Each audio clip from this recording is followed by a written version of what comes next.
এটা লেখা আছে না 3 ফেজ ইন্ডাকশন মোটর জি স্যার কয় হর্সের 1 হর্স পাওয়ার 1 হর্স পাওয়ার। হ্যাঁ 1 হর্স পাওয়ার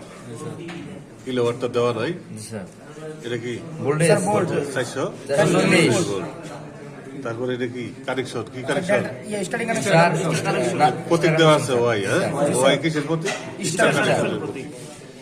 এম্পিয়ার কত দিতেছে স্যার 1.7 7 আরপিএম কত 1390 আরপিএম 90 আরপিএম তো এটা স্টার কানেকশন চালাইতে হবে তাই না জি তো এই যে দেখেন, তিনটা ফেজ দিব এই নিচে 3টা শর্ট করে দিছে জি স্যার তাইলে star connection star connection sir তো এই 3টায় আমরা লাইট দিব তাহলে এই মোটর চলবে যদি উল্টা ঘুরাইতে হয় এই লাইট দূরে চেঞ্জ করে দিলেই হবে জি স্যার তাই না অথবা এক নম্বর লাইন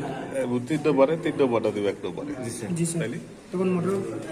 উল্টা করুন 3 ফেজে কোনো ক্যাপাসিটর লাগে না।